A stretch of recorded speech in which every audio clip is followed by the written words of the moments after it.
Bom, vamos direto ao ponto então, e aí o pessoal vai entrando, né? A gente vai hoje falar um pouco do mês de abril, né? Perdão, do mês de março, né? A gente está aí pela primeira vez depois de alguns meses, né? Depois de 7 meses consecutivos de alta, a gente tem aí no mês de abril uma, uma uma queda no mercado.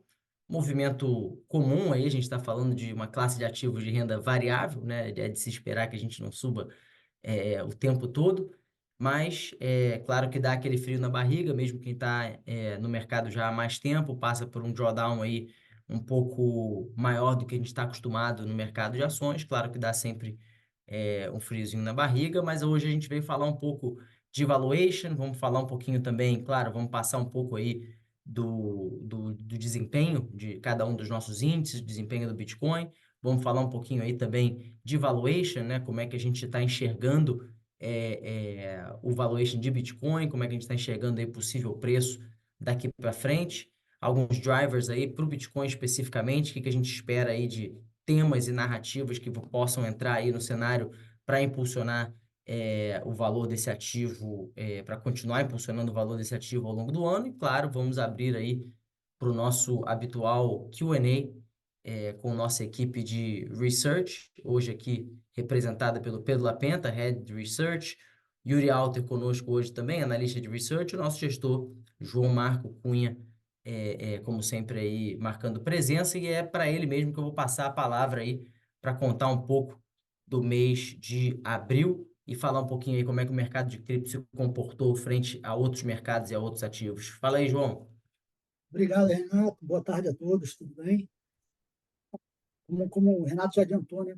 O mês de abril não foi positivo, né? Depois de uma sequência muito boa de meses no azul, a gente teve o primeiro mês no vermelho, né? Um mês negativo, mas não foi só, né, um evento do mercado de cripto, né? Esse gráfico mostra, né, como outras classes de ativos de risco, né, particularmente as ações, o S&P 500, Nasdaq 100 e o MSCI World, todos eles tiveram um mês de forte queda, né? A exceção dentro desse panorama é o gold, né? O ouro, que já vem um rally muito forte há alguns meses. No próximo slide até isso vai ficar um pouco mais claro. Né? E dentro do universo cripto aqui a gente teve quedas que, né, são, como o Renato também falou, são naturais. Né? Uma queda de 10%, 12%, assim, não é uma coisa que chega a assustar quem está acostumado com a volatilidade cripto, que é da casa de 50%, 60% ao ano, normalmente. Então, não é algo inesperado, especialmente depois de uma sequência de 7 meses indo para cima. Né? Então, no próximo slide, se a gente puder passar, né, como eu falei, né, dá para ver a linha amarela, que é o ouro, né, que vem numa trajetória ascendente já desde o início do ano, na verdade, desde antes. Né? E bonito, né, de dar esse zoom out, você percebe que quando, mesmo depois de uma queda relevante, né, uma correção, como a gente costuma falar, né, o resultado no ano ainda continua bastante significativo. Né? A gente está com Bitcoin subindo mais de 50%, né, o NCI quase 50% no ano. Então, não tem nenhum motivo assim, para desespero, enfim, é uma correção natural e enfim, nada, nada que muda o rumo, enfim, ou a direção das coisas que a gente acreditava para o mercado de cripto. Tá? E aí, quando a gente vai olhar especialmente para os ativos e para os índices que a gente acompanha, né, a gente teve o Bitcoin, que é o principal constituinte do NCI, com a melhor performance, ele que segurou mais, o Ethereum também teve uma resiliência um pouco maior. Quando a gente vai olhar para os índices temáticos, né, que são o Web3, o Meta e o DeFi, já teve perdas um pouco maiores, mais doídas, eu diria. E esse, né, que a gente chama de size premium negativo, né, o efeito size, né, se manifestou muito nesse período. Né, a gente, quando você vai descer do índice para os ativos menores, quase todos os constituintes desses índices caíram 30%, até valores maiores. E aí isso juntou, né, o lado macro, né, que foi o principal driver, né, desse efeito geral que a gente falou de queda no mês, né, que é temor de inflação nos Estados Unidos, expectativa de juros altos por um período maior lá, com questões mais particulares, né? A gente teve, no caso, por exemplo, do Uniswap, né, que o regulador nos Estados Unidos manifestou que existe a possibilidade de ter uma ação concreta contra o Uniswap, né? Então, esses ativos menores eles sofrem mais com esse tipo de pressão regulatória, e acaba que isso se manifesta nesse gráfico que a gente está vendo, né? Mas também, da mesma forma, quando a gente tira o zoom do mês de abril e olha o ano inteiro, né, os 4 primeiros meses consolidados, eles estão tendo uma performance também excelente, se para entre os ativos tradicionais. É, obviamente, você tem uma performance bem variada, né? Quanto maior a carga, né, desses ativos de menor capitalização do mercado, que sofreram mais ao longo desse ano, pior é a performance, mas estão todos eles no azul, isso que é importante. Acho que por aqui eu encerro. Conta aí para o time de research. Não, boa, João. Obrigado. A gente agora vai entrar num estudo que até dá um nome à live de hoje, que é, quando em dúvida, tirar o zoom, né? Zoom out. A gente tenta concentrar aqui um esforço para poder trazer para vocês, a partir das próximas semanas, dos próximos meses, não somente drivers que a gente coloca como qualitativos, né? Não que a gente tenha preconceito com eles, é importante a gente entender quais são as narrativas que vão fazer com que os diferentes ativos digitais performem melhor ou pior ao longo do tempo, mas também é importante, às vezes, um approach um pouquinho mais focado em dados, para que a gente possa extrair desses dados algum tipo de sinal interessante. Pode passar, por favor, Renato. E aí, para fazer essa análise, basicamente hoje a gente vai estar trazendo dois indicadores. Esses indicadores eles foram construídos a partir de gráficos que a gente já tinha até o hábito de mostrar para vocês, né? Um referente ao canal que a gente estima que represente bem o que seria um preço justo para a capitalização de mercado do Bitcoin, e também um gráfico que compara o preço que a gente está, a performance, né, que a gente está no meio do ciclo do halving. A gente acabou de ter o halving, né, que é esse grande fenômeno ali da política monetária do Bitcoin, mas quando comparado a ciclos anteriores, será que a gente está sobreaquecido, está superaquecido? Então, subaquecido, perdão. Então, esses são os dois indicadores que a gente está começando a rascunhar e achamos interessante para mostrar esse primeiro estudo que a gente fez para vocês. Em relação ao primeiro indicador, né, o que a gente chamou de MPFV, Market Price to Fair Value, ele faz uma comparação do preço que o Bitcoin está hoje com o que a gente estimou através de uma regressão logarítmica, que seria o preço justo dele. E aí você talvez me pergunte, tá bom, mas por que então nessa regressão logarítmica que vocês fizeram, vocês assumiram que seria uma forma interessante vocês modelarem isso através de uma regressão logarítmica? E a ideia aqui é que o valor do Bitcoin, ele, desde seus primórdios ali, em 2009, 2010, 2011, ele teve o seu valor, o seu preço, crescendo de forma exponencial e, ao longo do tempo, com retornos decrescentes, né? A capitalização deles de mercado no seu primeiro ciclo apresentou, enfim, um retorno super expressivo. Obviamente, né, conforme o ativo era muito menor também, ele tinha drawdowns mais agressivos, mas com o passar do tempo você teve uma maturação da classe de ativos que, por mais que ainda cresça bastante, né, a gente está no momento em que o Bitcoin no ano passado foi um super campeão aí com 160% de aumento, mas vocês podem reparar, né, que quando a gente vai comparando com os ciclos passados, esse retorno vai diminuindo. Então, isso é uma característica muito normal aí para coisas que crescem exponencialmente, por isso o uso do log para traçar isso aí. Pode passar, por favor, Renato. E aí, nesse contexto, a gente chegou então nessa conclusão, né, que usando algumas premissas a gente podia fazer uma regressão e, a partir dessa regressão, estabelecer bandas superiores, bandas inferiores, para que a gente possa traçar, né, o que seria uma expectativa razoável para o comportamento do preço do Bitcoin. A gente usou dados até o final do ano de 2022 para estabelecer esse canal, né, do que seria justo. Vocês podem acompanhar que ele realmente capturou muito bem, né, o que seria os topos e fundos de cada um dos ciclos do Bitcoin, mas também, a partir de 2023, pode pular, por favor, Renato, a gente começou a implementar o que seria não somente um treinamento, mas também o início de uma predição. Então, essa previsão, perdão, ela foi até muito testada no fim de 2022, teve o episódio, né, da FTX que fez com que o Bitcoin tivesse uma performance de preço negativa no final do ano de 2022, mas ele segurou e conforme os fundamentos foram prevalecendo, a gente vê hoje o Bitcoin numa posição muito mais favorável e quase chegou a encostar, né, algumas semanas atrás naquilo que seria o valor justo dele, naquilo que a gente acredita que seja o valor justo dele por esse modelo, que é essa faixa amarela. Deu uma corrigida desde então, mas o ponto é que a gente está abaixo dessa faixa amarela. Então, o Market Price to Fair Value, né, o MPFV, ele tende enfim, refletir isso de alguma forma. A gente vai explicar isso um pouquinho mais para frente. Pode pular, por favor, Renato.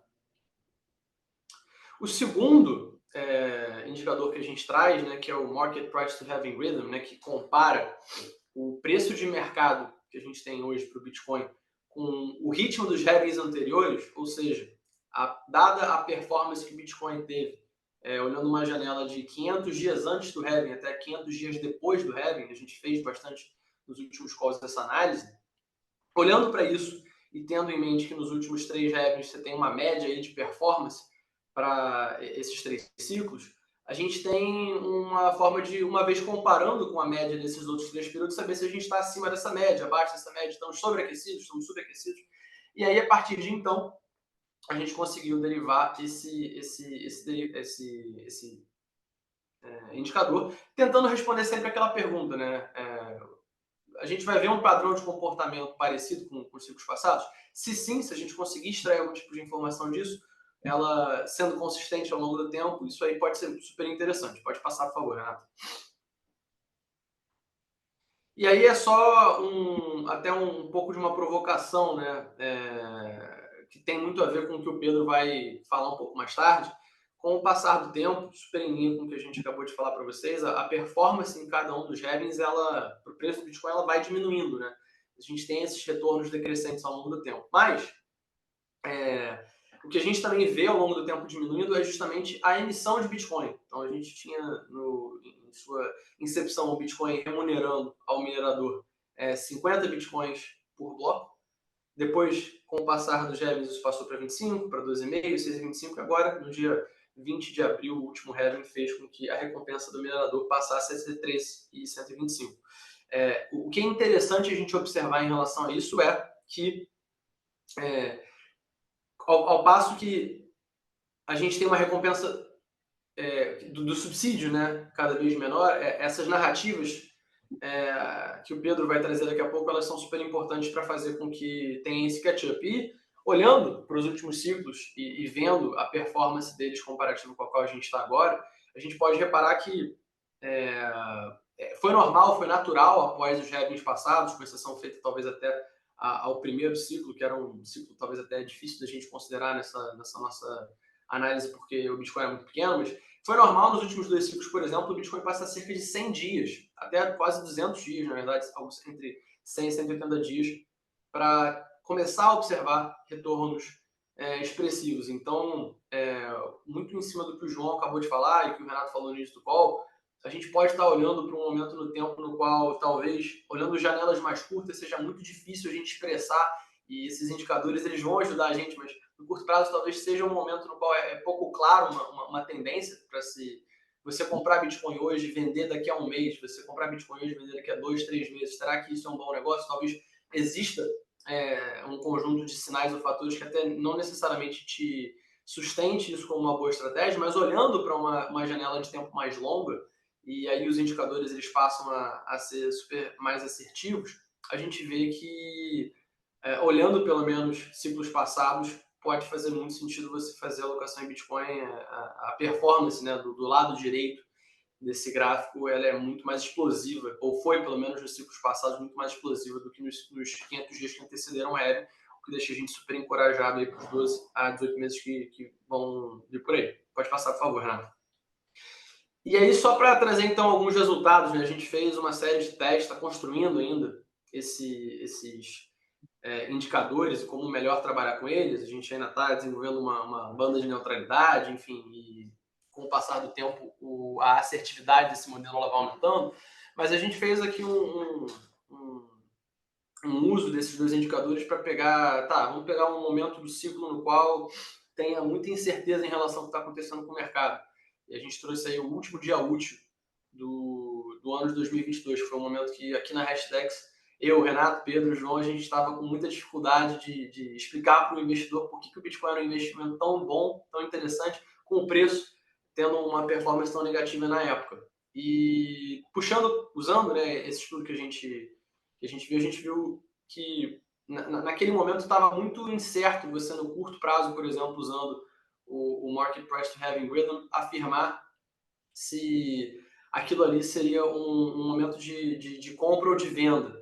A gente até na época tinha então esse indicador mostrando 1.07. No nosso estudo a gente viu que para portfólios que, olhando um horizonte de um mês, se eles estivessem abaixo de 0,71, isso indicaria compra, acima de 0,71, isso indicaria uma venda. Então, 1,07 estando acima de 0,71, isso indicaria uma venda, e isso não se provou uma estratégia vencedora. O Bitcoin, um mês depois, estava apresentando lucro para aqueles que fizeram esse investimento por um mês. Então, quem fez o short, por exemplo, que era a estratégia recomendada, teve prejuízo, mas esse indicador conseguiu capturar numa janela mais longa, né, com um nível de assertividade muito maior. Vocês podem ver que o win rate, né, a capacidade dele ser assertivo, vai de 63% para 85%, conforme você usa uma janela mais longa.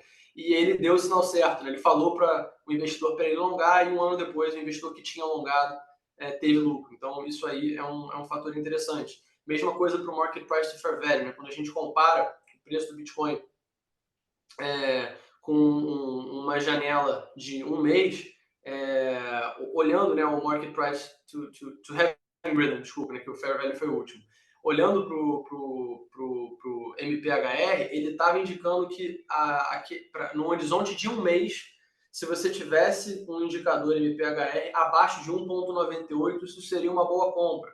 Estava em 0,32, estava muito abaixo do Fair Value, estava muito abaixo do que a gente estava estimando com uma curva amarela, né, no primeiro gráfico que eu mostrei para vocês. E assim, sendo o caso, foi uma indicação de long. A pessoa que fez o long teve, então, um retorno positivo. Mesma coisa para o horizonte de tempo mais longo, né, de um ano. O investidor que teve a vontade de olhar esse indicador para saber se ele deveria ou não comprar Bitcoin na época, ele teve indicação de compra. O 0,32 estava abaixo de 0,91, indicando aí o long.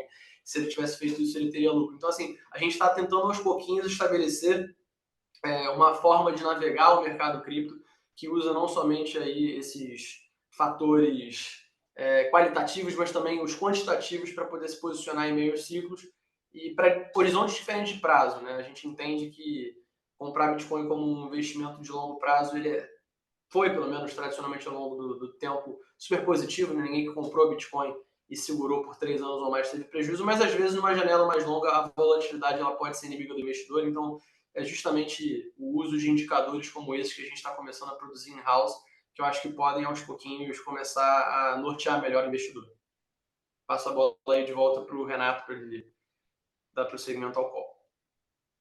Ô, Yuri, só uma dúvida aqui sobre esses dois modelos, né? A gente usou como database aqui o final de 2022, não é isso? A gente usou todos os dias diferentes, eles vão te dar indicadores diferentes. Ou seja, no dia 31 de dezembro de 2022, a gente tinha um preço tal de 16.532 e fazendo a razão do preço de 16.531,32 com o que é o preço que a gente tinha modelado lá no nosso Fair Value, dava uma razão, né? Dava um MPFV. Fazendo então a comparação desse MPFV com o que a gente tinha estimado pelo nosso modelo, isso vai indicar uma compra ou venda. De maneira similar, tinha uma performance, dado aquele momento do ciclo, tinha uma performance até o número X dias antes do halving, que a gente estava ocupando naquele momento, que a gente tinha naquele dia. Então, a gente comparava com a média da performance para esse mesmo momento em outros ciclos de halving e via se isso era um momento para você estar subaquecido, superaquecido, e aí, então, fazer também ou um long ou um short. Então, essa é a ideia desses diferentes indicadores. Eles são um pouquinho complexos, né? A gente ficar em 5, 10 minutos é um pouco difícil, mas essa é a ideia por trás, Renato. E e a gente já rodou esses indicadores para o momento atual também? A gente não rodou, mas pode rodar. A ideia é sempre ter uma base de preço. A diferença é que, quando você está falando de resultado observado, se eu tenho um horizonte de um mês, eu só consigo comparar até um mês atrás, né? Porque ele vai me mostrar um mês atrás qual era o indicador tanto do market price to fair value e o market price to having rhythm, e ele vai comparar com o preço de hoje. Se eu estiver falando de 3 meses, eu só consigo acompanhar se foi uma estratégia vencedora ou não, olhando para 3 meses atrás. Porque a gente pode começar a ideia de começar a fazer, uma vez que a gente tem uma versão final para esses modelos, para esses indicadores e outros que a gente está produzindo internamente, fazer previsões, né? Então eu vou, em vez de só fazer backtests e ver se essas estratégias elas foram vencedoras ou não, eu posso registrar. Então, imagina, eu e você hoje vamos estar fazendo o registro do dado o preço que a gente tem hoje, qual que seria o market price to fair value, qual que seria o market price to having rhythm, e daqui a um mês eu vou conferir se essa estratégia deu certo. Daqui a 3 meses eu vou conferir se essa estratégia deu certo. Daqui a um ano eu vou conferir. Então, vai deixar de ser um backtest e passar a ser, então, um indicador que a gente vai testar ao longo do tempo como vencedor ou não. Boa. Então, eu vou passar a palavra aí, talvez, para o Pedro Lapenta, agora, para o nosso próximo tema, a gente tratar um pouco aí né, o que a gente tem pela frente, por que a gente deveria permanecer otimista, quais são as narrativas que podem aí provocar uma próxima pernada positiva para o Bitcoin. Boa, obrigado, Renatão. Isso aqui é só uma provocação para mostrar para vocês, especificamente do Bitcoin, né? Que, obviamente, que a gente acabou de passar por um momento super importante da rede, né? Que é o halving. E o halving, como a gente mostrou aí, ele tem um comportamento antes, continua tendo, historicamente dizendo, né? Um comportamento de apreciação de preço muito relevante para depois. E, obviamente, né, o mercado de ETF nos Estados Unidos, que vem com força, com uma demanda, né, que estava travada nos Estados Unidos e começou a aparecer da ordem de bilhões e bilhões de dólares. Então, muito animado com essas perspectivas ainda que devem continuar, né? Nós estamos só no começo dessa nova pernada, mas a gente gosta de trazer também, né, e pensando na utilidade, na segurança da rede, né? Outros temas que estão surgindo em paralelo para essa que é a maior rede de ativos digitais e dada a sua, né, o seu tempo de vida, a sua descentralização, a robustez do protocolo, do consenso, né, é muito mais, tem sido muito mais difícil surgir coisas novas, mas mais recentemente acho que tem tido uma seara de novas notícias aí, de novos desenvolvimentos que tem acontecido em torno da rede do Bitcoin que nos deixam muito animados para o longo prazo, né, dessa rede. Então, uma delas, né, é esse Runestones, né, que é um novo formato que foi criado, né, para a criação de tokens fungíveis da rede, né, e meio que parecido como o ERC20 na rede do Ethereum, que é um guideline, né, de regras para emissão desses tokens lá na rede do Ethereum, né? E só um parênteses aqui, a gente lembra, né, que a rede do Ethereum é uma rede que consegue processar transações mais complexas, né, porém um pouco mais centralizada. A rede do Bitcoin ela tem essa descentralização mais robusta, né? Mas ela tende a produzir, né, e processar transações mais simples. E aqui aqui esse Runestones dentro de ordinals e inscriptions, que outras coisas que a gente vem trazendo aí para vocês entenderem o que está acontecendo na rede, é uma nova maneira de emitir tokens nessa rede. Então, isso daí é um assunto relevante, tá? Que a gente vai acompanhar, porque você está trazendo mais utilidade para a rede, né? E dá para se fazer mais coisa dentro dessa rede, né? Trazendo mais coisas para se fazer nessa rede, mais gente, mais casos de uso surgem, mais usuários surgem, e assim isso retroalimenta o sucesso dessa rede, né? Um segundo ponto que foi recém-anunciado pela MicroStrategy, para quem não sabe, é uma empresa listada de software nos Estados Unidos, né, de controle do Michael Saylor, muito conhecido para quem acompanha Bitcoin, e ele vem pivotando o foco da empresa há uns 4, 5 anos já, de uma empresa de software, né, para uma empresa de desenvolvimento de Bitcoin que tem uma posição muito grande de Bitcoin dentro. Né? E mais recentemente, no resultado anual deles agora, eles anunciaram que um dos projetos que eles estão desenvolvendo é um projeto de identidade descentralizada dentro da rede do Bitcoin. De novo, no mesmo espírito de ter outras funcionalidades, mais utilidade dentro da rede, né? Isso aqui está em desenvolvimento ainda, mas o fato é que isso traz mais perspectiva de mais coisa ser desenvolvida em cima dessa rede, de novo, retroalimentando o efeito de rede, a quantidade de usuários e a quantidade de transações que acontecem na rede e por aí vai, no final acaba dando, né, aumentando a importância dessa rede. Né? E a mesma MicroStrategy, né? Não foram eles que fizeram, mas é que está relacionado aqui no item 3, que é esse MSTR Notes, né? Mas aqui é só um exemplo de que uma securitizadora de Luxemburgo conseguiu emitir numa segunda camada da rede, né, ações tokenizadas da MicroStrategy. Então, você pode, tendo Bitcoin na mão, você agora vai poder comprar, por exemplo, ações tokenizadas da MicroStrategy dentro da uma camada 2, né, de escalabilidade da rede do Bitcoin. Né? E estou dizendo tudo isso porque nessa linha assim, que eu estou falando de quanto mais utilidade, provavelmente a rede terá mais utilização, com mais utilização reforça o efeito de rede, você atrai mineradores, atrai segurança e você entra num ciclo virtuoso muito interessante. Tá? E a gente...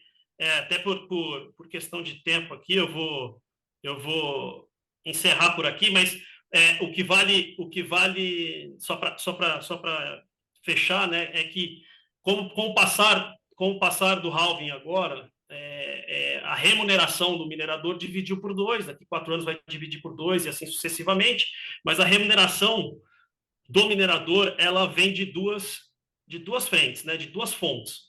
A emissão própria da rede, né, que é isso que a gente está falando, para cada bloco emitido, a rede incentiva o minerador com uma remuneração, mas também todas as transações que vão ser inseridas dentro daquele determinado bloco, ela tem taxas que são pagas, né, e essa taxa também acumula para o minerador que acaba resolvendo o cálculo matemático e é escolhido para minerar o bloco, e ele recebe essa remuneração. Isso é importante também para a sustentabilidade de longo prazo da rede, principalmente conforme o incentivo da rede vai diminuindo, essas transações, essas taxas de transação tendem a ficar cada vez mais relevante e mais importante para o minerador, e com mais coisa acontecendo na rede, né? E esses 3 exemplos aqui são só alguns, né? Que isso ajuda na sustentabilidade de longo prazo e na segurança da rede.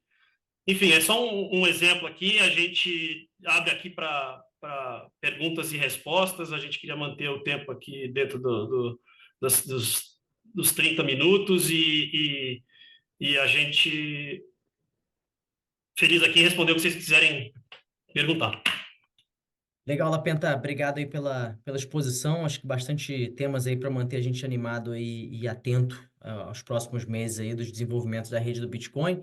Outro tema que a gente vinha, enquanto o pessoal aí pensa em possíveis perguntas e provocações para o nosso time de research e gestão, eu acho que eu talvez levantaria um tema que a gente vinha trazendo no call mensal até então, que é o tema dos ETFs de Bitcoin nos Estados Unidos. A gente vinha acompanhando aí o fluxo, agora esse mês a gente teve aí alguns dias de fluxo até negativo, por outro lado a gente recuperou aí, tivemos mais 2 dias positivos ultimamente, a gente teve lançamento de ETF também no mercado asiático, né? Hong Kong lançou o próprio ETF deles de Bitcoin, aí algumas gestoras por lá. Eu queria ouvir a opinião de vocês, assim, do quanto que a gente deveria continuar olhando para esse dado, o quanto que essa queda do mês de abril teve a ver com um mercado um pouco mais frio do ponto de vista de ETF, né? Se caiu porque teve menos fluxo ou teve menos fluxo porque caiu. Como é que vocês estão enxergando essa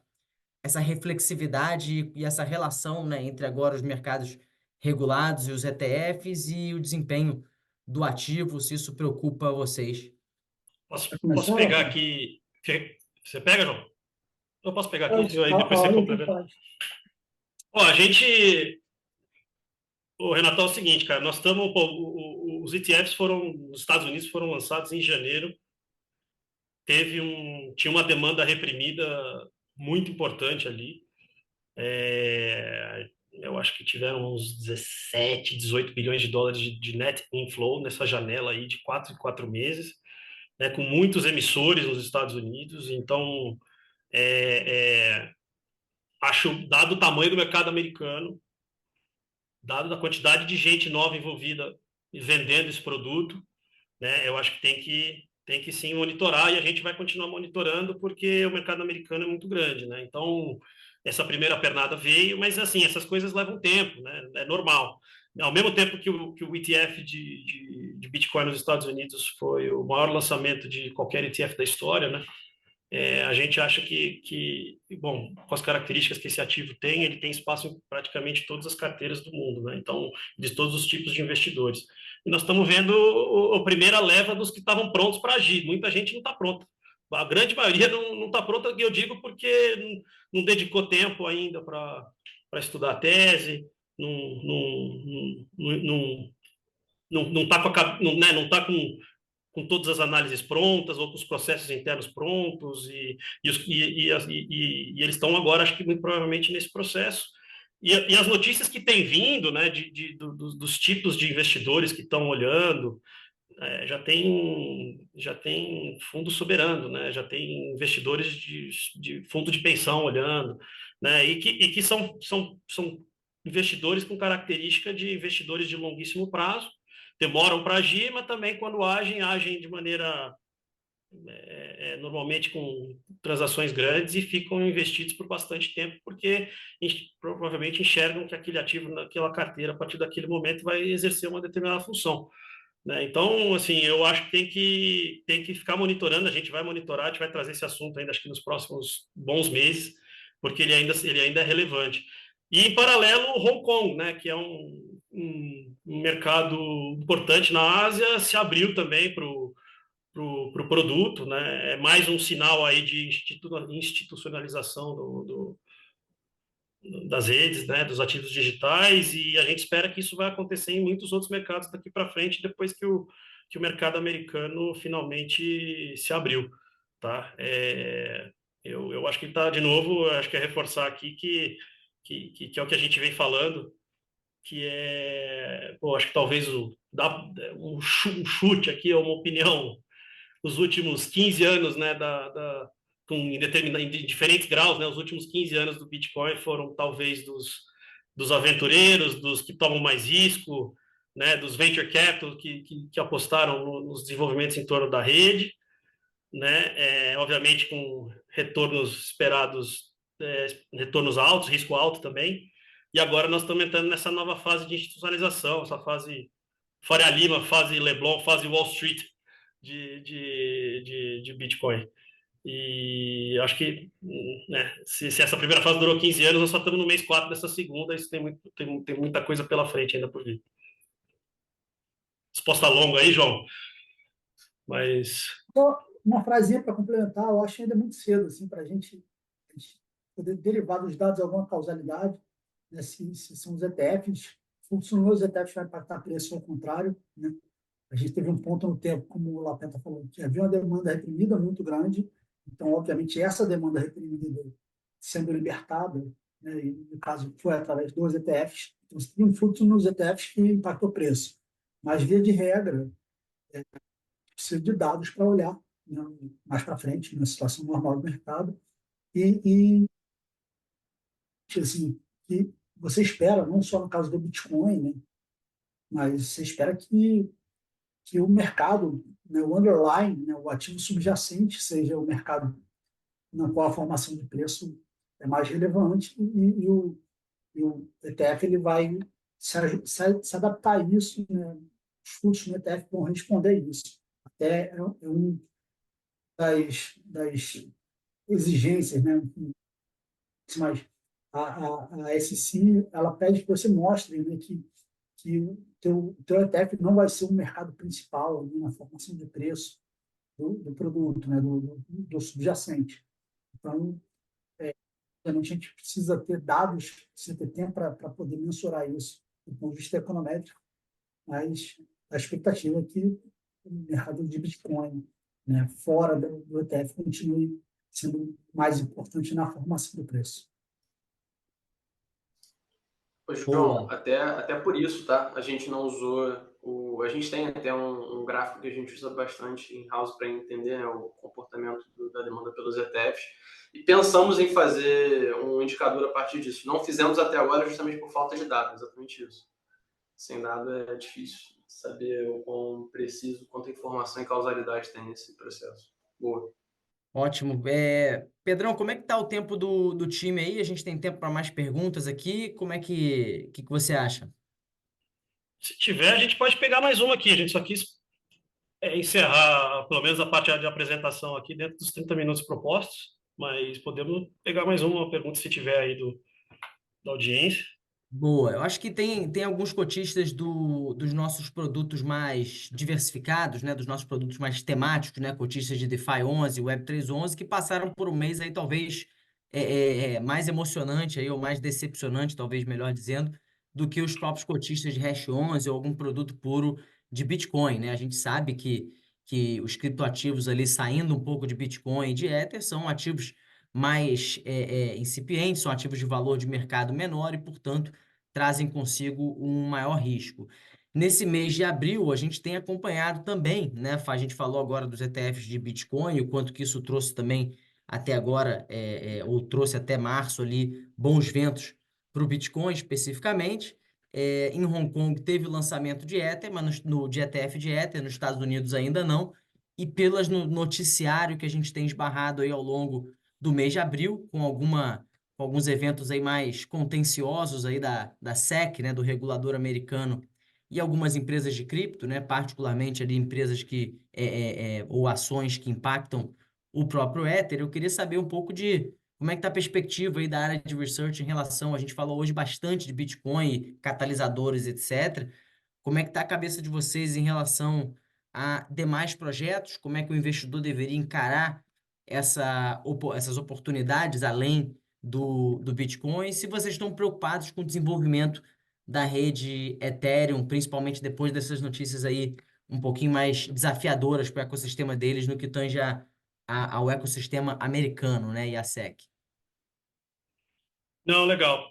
A gente tem conversado muito de Bitcoin, né? Dado o momento atual dele mesmo, né? Por conta do halving, como a gente comentou, por conta do ETF, que era um evento muito relevante na nossa visão, e a gente vinha trazendo isso com frequência, mas não dá para esquecer do resto, né? Mas assim, cada caso é um caso, né?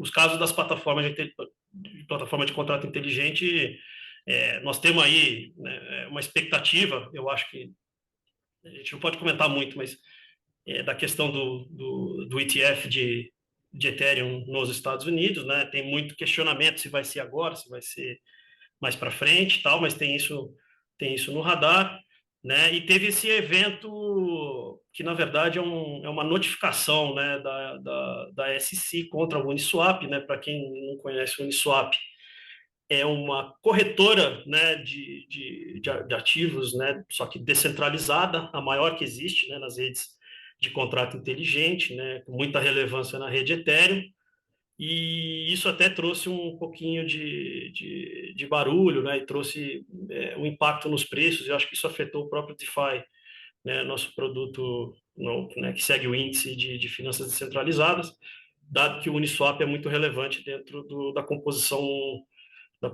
do índice, né? Então você está com algumas notícias de regulação, né, em tudo que não é Bitcoin, né, principalmente nos Estados Unidos, Mas a gente encara isso com naturalidade, porque na hora que você faz o zoom out, né, que é até um pouco do tema desse nosso call mensal aqui, é esperado, né? São novidades, são inovações tecnológicas que são lançadas e que elas nascem sem o amparo regulatório né, disponível, né? E aí os reguladores e o mundo afora vai entendendo como é que funciona essa tecnologia e vai regulando ele, vai fazendo ele funcionar no mercado. E acho que estamos dentro dessa fase aí e muitas coisas acontecendo. Mas, assim, como primitivos, né, que eu chamo de primitivo, são funcionalidades novas que essas plataformas de contratos inteligentes estão trazendo para a sociedade e a gente vai conviver com elas daqui para frente, né? Então, são coisas muito interessantes, né? Por exemplo, essa vertical de finanças descentralizadas é quase não, né? Quase que um ecossistema completo financeiro, né? De serviços financeiros básicos que existe em redes neutras, como uma rede pública neutra, como a rede Ethereum, que roda com poucas linhas de código, né? Então, com redução de intermediadores, possivelmente com redução agressiva de custos para a sociedade, e isso a gente está vendo que é um caminho que veio para ficar, entendeu? Agora é que nós estamos nessa fase, né? E por isso que eu convido todo mundo a fazer o zoom out, né? E no próprio Bitcoin, né? Tem 15 anos de vida já, né? E dentro do Bitcoin tiveram muitas indas e vindas, muitos ups and downs, né? Mas aqui estamos com quase 1,5 tri de valor de mercado, indo, que a gente acha, para muito mais, entrando nas carteiras dos maiores fundos do mundo, né? E dos mais diversos, e as pessoas encarando que isso daqui não é mais uma brincadeira, que não é mais uma startup de garagem, e pelo contrário, né? Então, assim, acho que é a mesma coisa também no resto, mas de fato nós estamos com um pouco de um pouco mais de barulho regulatório em algumas coisas nos Estados Unidos principalmente. E aí tem mercados que interpretam de maneiras diferentes, né? Então, aqui a gente no Brasil já está mais resolvido com esse assunto. Os Estados Unidos ainda está um passo atrás, um ou dois ou três passos atrás ainda no entendimento na regulação. Mas se você olhar uma janela mais longa, que é o que a gente recomenda para todos os investidores que estão querendo ter cripto ou que tem cripto na carteira, é ter uma visão de longuíssimo prazo, porque tem dessas ocorrências no meio do caminho. Mas a tendência é muito positiva. Perfeito. Só um rápido complemento, acho que é super importante, Renato, até ressaltar para os nossos cotistas só uma coisa rápida. A gente está fazendo esse esforço, e é o tema do nosso call, fazer o zoom out, e o Pedro colocou super bem. Um pouco do nosso estudo aqui é justamente separar um pouquinho o desespero, o FOMO, seja ele positivo ou negativo em relação ao que acontece no curto prazo para o preço dos ativos. Então, olhar para o longo prazo é super importante. Mas olhando no curto prazo, o que você trouxe em relação à performance do Bitcoin hoje ser quase que uma defesa. O Bitcoin hoje performa melhor do que as teses menores e durante o último ano também performou melhor do que a maior parte dos ativos. Então, num período em que para janelas curtas, fazendo zoom in, não zoom out, a gente vê que a performance foi muito melhor. Isso diz para a gente que o Bitcoin hoje, para quem está querendo a exposição a ativos digitais, ela é uma exposição mais assertiva do que ficar fazendo crypto picking. Tentando gerar algum tipo de alfa em relação ao Bitcoin é perigoso agora, para janelas curtas especialmente. Perfeito. Pessoal, acho que hoje a gente já esgotou aqui os assuntos que a gente tinha para tratar, mas vamos continuar conectado aí, como sempre, né? Acompanha aí o conteúdo do nosso time de research pelo nosso site, né? Na seção Insights, ou também seguindo aí a hashtags na rede social de preferência de cada um, né? Estamos no Twitter, no X, estamos também no Instagram e no YouTube, onde essa nossa call vai ficar disponível também gravada logo mais entre hoje e amanhã, e a área de relações com investidores também, como sempre, é totalmente acessível aí para tirar dúvida de vocês sobre os nossos produtos. No mais, a gente se vê aí mês que vem, como sempre, na primeira quarta-feira do mês, para a gente seguir acompanhando aí esse mercado que tanto nos fascina. Time, alguma consideração final? Boa tarde aí para todos. Até mês que vem. Valeu, pessoal. Obrigado pela presença Valeu, mais uma pessoal. vez. Boa tarde.